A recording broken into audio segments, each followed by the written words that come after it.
अच्छा, तो आज की क्लास में हमने व्यू टैब की कमांड्स के बारे में बात करनी है। लास्ट टाइम आपको मैंने रिव्यू के बारे में बता दिया था, इसकी कमांड्स को हमने डिस्कस कर लिया है। ठीक है, पिछली क्लासेस आप देख सकते हैं अगर आपको कोई पॉइंट याद नहीं है। तो व्यू टैब के अंदर अगर चलें तो व्यू का मतलब होता है देखना, यानी हम अपने डॉक्यूमेंट को किस अंदाज से देखेंगे, यहाँ पर आपको उसकी कुछ चीज़ें नज़र आएंगी। सबसे पहले यहाँ पर हम इक्वल करके रैंड फार्मूला अप्लाई करके यहाँ पे मैं 10 पैराग्राफ जो है वो इंटर कर देता हूँ। अच्छा, उसके बाद देखें यहाँ पर व्यू में जाते हैं तो यहाँ पर आपको रीड मोड मिलता है यहाँ पे। ठीक है, व्यू के अंदर यहाँ पे देखें तो रीड मोड का मतलब है कि अगर आप कोई नावल वगैरह स्टडी कर रहे हैं, कोई कहानी पढ़ रहे हैं वर्ड के अंदर, तो आप इसको रीड मोड पे रख सकते हैं। जब आप इसको रीड मोड के ऊपर करते हैं तो एक बुक टाइप बन के आपके सामने आपका डाटा आ जाता है, और यहाँ पर आप इसको जो है वो नेक्स्ट पेज पर जा सकते हैं, यहाँ से आप इसको प्रीवियस पेज के ऊपर भी जा सकते हैं। बाकी चीज़ें हाइड हो जाती हैं, तो जब तक आपका ये रीड मोड चलता रहता है। जब आपने इसको ख़त्म करना हो तो यहाँ व्यू में जाके भी ख़त्म कर सकते हैं, बट आप यहाँ पे अपने कीबोर्ड से अगर एस्केप का बटन, कोने के ऊपर आपका एक बटन होता है छोटा सा ESC, उसके ऊपर लिखा होता है एस्केप, बच निकलना, इसका मतलब होता है बच निकलना। तो उसको दबाएंगे तो आपका मोड जो है वो रिवर्स होकर वापस चला जाता है। अच्छा, नेक्स्ट जो है वो प्रिंट लेआउट मोड होता है।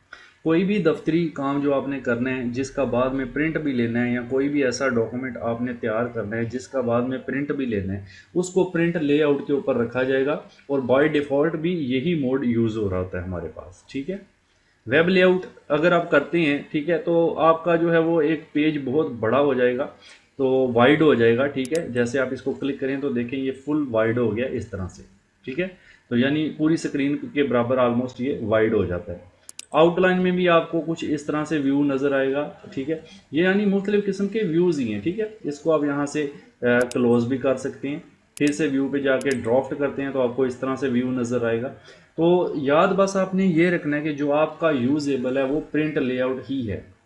कोई भी जहाँ आपने वर्क करना है, तो घर में करें, ऑफिस में करें, कॉलेज स्कूल जहाँ भी करेंगे, तो आपने प्रिंट लेआउट का मोड ही यूज़ करना है जो आपका यूज़ होता है। ठीक है, बाकी मोड हमारे इतने ज़्यादा इन कामों में यूज़ नहीं होते, ज़्यादातर हम प्रिंट लेआउट का यूज़ ही करते हैं।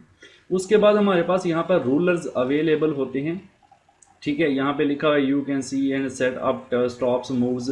यहाँ पर देखें, अगर मैं इसको ऑन करता हूँ तो यहाँ पर एक रूलर यहाँ पे नज़र आना शुरू हो गया, और यहाँ भी एक स्केल टाइप बन गया। देखें, अगर मेरा कर्सर इस पैराग्राफ के अंदर है, इसका नॉर्मल सा यूज़ मैं आपको बताऊँगा, ज़्यादा डेप्थ में नहीं जाएंगे। तो यहाँ से पकड़ के अगर मैं इसको इधर करूँ तो देखें मेरा वो पैराग्राफ जिसके अंदर मेरा कर्सर था वो मूव हो रहा है। ठीक है, अब ये मार्जिन के ऊपर चला गया। वैसे तो हम मार्जिन के ऊपर राइटिंग नहीं कर सकते, जैसा कि मार्जिन वाली क्लास में मैंने आपको बताया था।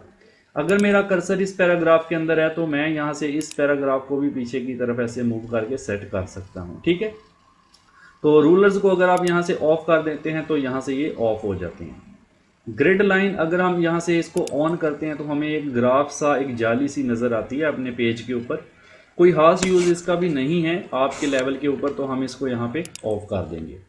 तो अब उसके बाद आ जाता है नेविगेशन पैन। ठीक है, नेविगेशन पैन में हम एक चीज़ का यूज़ कर सकते हैं कि जब हम इसको ऑन करते हैं तो हमें तमाम किस्म की हेडिंग्स वगैरह शो करेगा, पेजेस शो करेगा। अभी देखें एक ही पेज है और यहाँ स्टेटस में भी पेज 1 ऑफ 1 नज़र आ रहा है। तो नया पेज अगर लेके आना हो तो उसका शॉर्टकट होता है Ctrl+Enter, यानी आपने अपने कीबोर्ड से कंट्रोल का बटन दबा के रखना है, प्रेस करके रखना है, और साथ इंटर की दबानी है। जितनी बार ये आप करेंगे आपके पेजेस इंटर होते जाते हैं। नहीं, अब देखें ये टोटल 4 ऑफ 4 हो चुका है। ठीक है, तो आप किसी भी पेज को, ब्लैंक पेज को अगर डिलीट करना चाहते हैं तो जस्ट इसको ऐसे सेलेक्ट करें। ठीक है, यहाँ से नेविगेशन पेन ऑन करें ऐसे, और पेजेस में जाएं और इसको पेज को सिलेक्ट करें। ठीक है, और कीबोर्ड से डिलीट का बटन दबा दें। इस तरह आपका पेज जो है वो डिलीट भी हो जाता है। ठीक है, तो ये पेजेस जो एक्स्ट्रा है वो मैं डिलीट कर रहा हूँ। ठीक है, तो इस तरह से ब्लैंक पेज मैंने देखे नीचे वाले जो है वो डिलीट कर दिए। इस तरह से आप अपने जो ब्लैंक पेज है वो डिलीट कर सकते हैं। अच्छा, उसके बाद नेविगेशन पेन को ऑफ करते हैं। नेक्स्ट आप देखें